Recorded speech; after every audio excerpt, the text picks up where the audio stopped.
Assalamualaikum warahmatullahi wabarakatuh. Selamat siang, salam sejahtera untuk kita semua. Teman-teman para jurnalis, seluruh media yang hadir yang saya banggakan. Alhamdulillah hari ini saya ditemani Pak Direktur Utama RSCM bisa mengunjungi rumah sakit RSCM ini, khususnya sebelum saya mengunjungi tempat rawat inap khusus psikiatri, saya mendapatkan penjelasan amat sangat detail dari Bu Dr. Siske. Bu Dr. Siske ini adalah Kepala Pelayanan Departemen Psikiatri. Departemen Psikiatri. Kedatangan saya spesifik khusus ingin mengerti dan memahami serta melihat secara utuh dari segi kesehatan, baik mental maupun fisik para korban judi online. Kita tahu persis judi online telah merusak seluruh sendi kehidupan dan menghambat individu maupun masyarakat untuk memasuki tahapan kesejahteraannya. Jangankan sampai pada tahapan kesejahteraannya, orang yang sudah terlibat dan menjadi korban dari judi online hancur seluruh sendi kehidupannya, baik sendi ekonomi, sosial, psikologis maupun keluarganya. Banyak sekali korban-korban, baru saja kita dengar di Sumatera Utara orang menjual anaknya, di berbagai tempat orang dengan tindakan kriminal akibat tuntutan melakukan judi online. Dalam perspektif judi online ini saya belum memasuki aspek perilaku kriminalnya. Saya ingin memulai dari aspek hancurnya prospek kesejahteraan seorang individu maupun masyarakat di dalam mengarungi kehidupannya. Dan salah satunya yang paling nyata adalah kesehatannya. Salah satu yang paling pokok dari kesehatan ini adalah jiwa, mental, yang nanti Bu Siske bisa menjelaskan, dimulai dari kecanduan sampai kemudian kerusakan cara pikir dan pola hidup, sekaligus gangguan psikologis, dan terakhir tentu kerusakan fisik atau gangguan kesehatan badannya. Nah, teman-teman sekalian, kita semua sadar bangsa Indonesia sedang mengalami masa-masa yang sulit menghadapi judi online ini. Kita menyadari semua prihatin, kita menyadari semua ingin segera dilakukan penghentian dan pemberantasan judi online. Karena itu tugas kita semua mari bahu-membahu untuk mengatasi ini. Dan tugas saya sebagai Menteri Koordinator Pemberdayaan Masyarakat ingin melihat dan mengatasi dari aspek sosialnya.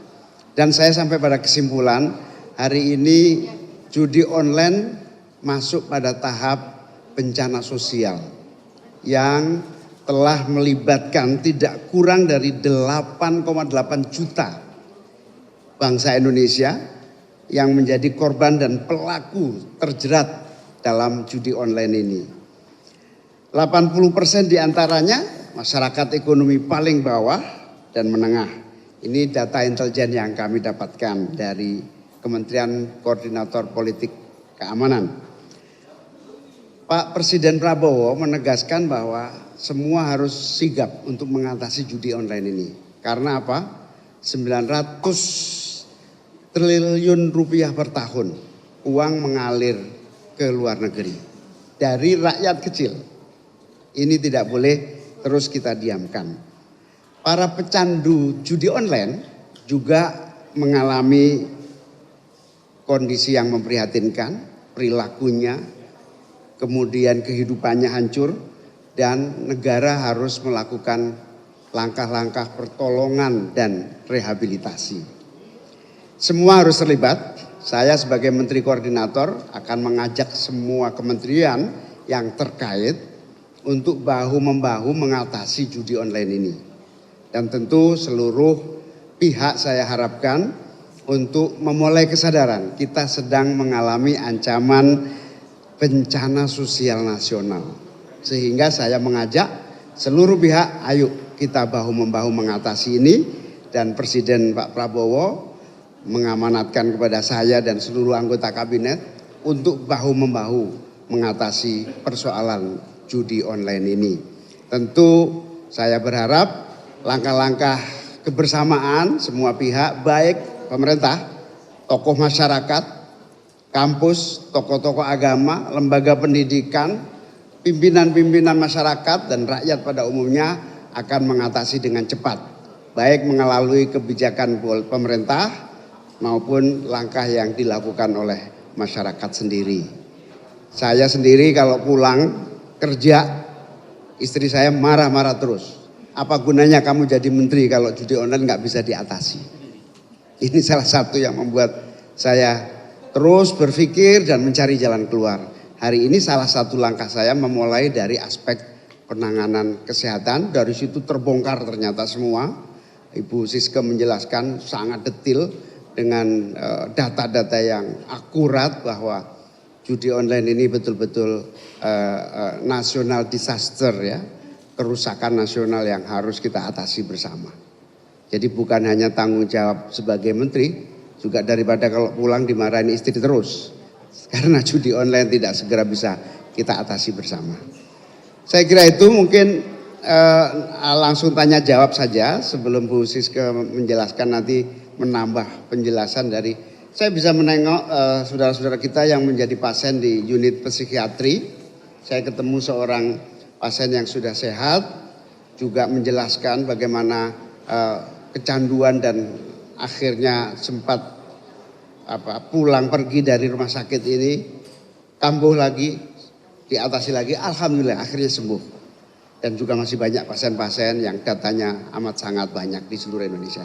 Ya, ini langkah Kementerian Koordinator Pemberdayaan Masyarakat yang nanti akan kita tindak lanjuti dengan membuat koordinasi dengan seluruh kementerian dan lembaga yang terkait.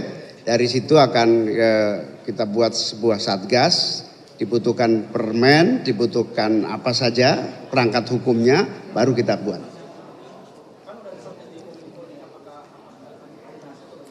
Ya, pasti satgas di kepolisian, satgas di Polhukam, satgas di berbagai pihak akan menjadi satu.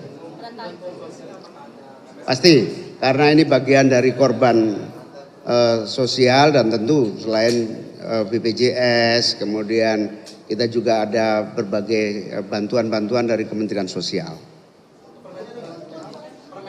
Belum proses.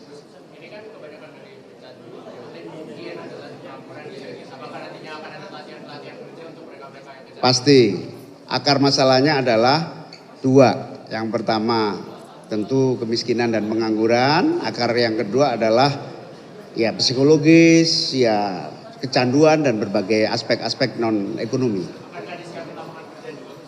Ya itu agenda besarnya seperti itu. Sampai hari ini kita belum ada program itu. Sampai hari ini akan kita kumpulkan dulu fakta-faktanya. Baru nanti akan kita lihat solusinya. Ada target nggak sih Gus untuk penyelesaian ini tuh kapan gitu? Ya secepatnya lebih baik. Tentu kita akan kerja keras, bahu-membahu karena ada 3 aspek kan di dalamnya. Aspek sosial, aspek hukum dan politik, kemudian aspek ekonominya. Ini saya sedang minta beberapa kementerian termasuk kerjasama dengan Kementerian Kesehatan untuk terus mendeteksi di seluruh rumah sakit. Ini baru langkah awal saja di RSCM ini. Dan tentu saya terima kasih, saya mendadak sekali menghubungi Pak Dirut, menghubungi Bu Siska mendadak 2 hari yang lalu. Karena langkah awal ini akan kita teruskan di berbagai daerah. Terima kasih ya semuanya. Terima kasih.